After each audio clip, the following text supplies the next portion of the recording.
Greetings and welcome to your destination. You've reached the Psychological Wellness Hub. We aim to help you build your knowledge and wellness around better understanding mental health and psychological concepts. Welcome back to the channel. Today's topic is an expansion on mood, a part 2 in the series where we build further on the concept of mood. Please feel free to watch part 1 of the video of the series, which prepares you for this video. See the link below in the description. Remember to stick around to the end of the video to get more answers on where to go next or the next steps. Quick review: what is mood? It is known clinically or medically as a state or experience where we have a pervasive and enduring pattern of mood experience over an extended period of time. Said differently, it's a personal emotional experience that colors or impacts our view or perception of our experience and how it impacts our views of ourselves, others, and the world. These states can involve several different enduring transitions. Is mood fluctuations bad for us? In general, no. We can endure a lot of mood fluctuations as human beings, more than we realize. However, when mood fluctuations become problematic, it can form into what we call a mood disorder. See links below in the description for more information about those and those videos. In short, there is a breakdown of the healthy mood system. Common misconceptions or misguided ideas about mood. All mood is bad. This is actually a myth. It's incorrect. We need our mood as a human instinct for survival and navigation.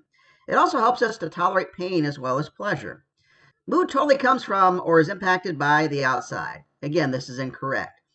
We are born with a naturally healthy mood system within our nervous system. It alerts you of need-to-know information, basically.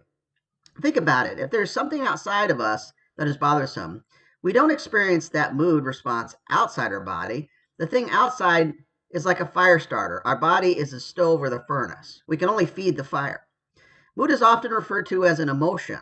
This is only partially true in a sense. Mood is actually a response to emotions or states. Experiencing different mood states means I'm losing it. This is incorrect. This is your body and mind shifting to the experience, much like the shifts of your immune system to a threat to that system. Mood shifts are meant to aid us. However, when those shifts start to become too extreme, then the mood problems may start to appear. How do we interact with our mood? As stated above, we are born with a natural, healthy mood system within our nervous system. Our mood is part of our information highway where our body communication occurs. It helps us navigate several life functions. For example, problem-solving abilities. It might be hard to imagine this, but have you ever been in a state where you felt stuck, trying to figure out how to solve a problem? You go through the pains and hopes for a solution. Think about how we feel after we solve a problem. Think about how you come to the solution. This is not just your awareness, insight, and reasoning at play. Your mood is a big factor in aiding you in the process. Think about your ego, pride, and self-esteem. Notice how when your mood shifts, these areas seem within reach or at times can feel miles away. Ever notice when you're invited to do something and you reluctantly accept? After you went out and did it, you kind of realize you feel better and you were glad that you went and did that.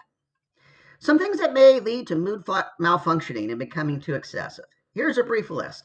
Excessive doubt, excessive excuses, I can't, what ifs, living in the pity pot, not following through, excessive stress. Rating how we'll feel in the moment as how we always feel, forgetting that we don't always feel bad. Negative thinking is not bad, it can help us, but if it becomes our dominant focus by our choice, it can hurt us. Excessive emotional suppression or isolation.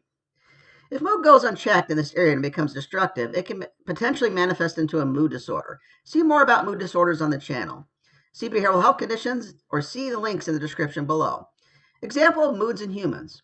I'm going to read some examples of individuals who display their moods. Please note these are not real people, but their stories represent real scenarios. Listen for mood fluctuations in each story. Lastly, I will point out some of the mood from the healthy system as well as some of the mood breaking down or becoming destructive. Anna has always been a headstrong and resilient person since she was a young girl. Anna has taken on a new personal project at home and has several things that happen that would challenge most people. Anna is impacted by the state of the economy and inflation. Anna's boyfriend unexpectedly broke it off with her. Anna is running behind in her duties at work. She is noticing how she's starting to focus on her woes when she is trying to get sleep and she is losing sleep. She decides to take a break from her mind chatter. She decides to listen to some soothing sounds. She rotates the sounds each time from nature to ocean to thunderstorm and sometimes to classic music. Anna continues to put on some relaxing sounds each time she falls asleep. She works on her projects at times to take a break from her distress and catching up abilities. Sources of healthy mood. Anna turns mood fluctuations into focus and dedication. Structure, maintaining resilience. Strength through mood fluctuations. Motivation to work on a project further. Rolling through the insomnia and mood fluctuations through project efforts and listening to sounds or music. Problem mood response. Anna shows some variability, but nothing significant that would show destructive mood breakdown. Smitty is a 32-year-old father of 3 children. He and his ex-wife live a couple miles away from each other, and the children mostly stay with their mother. Smitty has been adjusting to the loss of his wife and caring for his children when they are with him. He works full-time and relies on his income to keep his home intact. Smitty has been burning the candles at both ends, working on an intervention idea and cutting down on his need for sleep. His pride in losing this marriage takes a hit, and he tries to compensate with a loss by looking at himself in an overinflated manner. He does this by embracing ideas that others are envious of him. Others want to steal his ideas. He is the best father in the world, and sleep is overrated. This thinking and the actions that follow start to impact Smitty's mood. At first, he was somewhat down in the dumps for a period of about a week. Now and after his efforts to cope with loss, he is struggling with his mood being a little too expansive for a little over a week. Smitty starts noticing he is flirting with his mood, starting to bust at the seams, but he digs in more. Smitty has installed about 32 security cameras around the house. Each drawer and cabinet is locked. Smitty starts to make more and more impulsive decisions, like spending money he does not have. His mother and extended family are concerned about his behavior and note Smitty has not given himself time to grieve over the last year after losing his wife.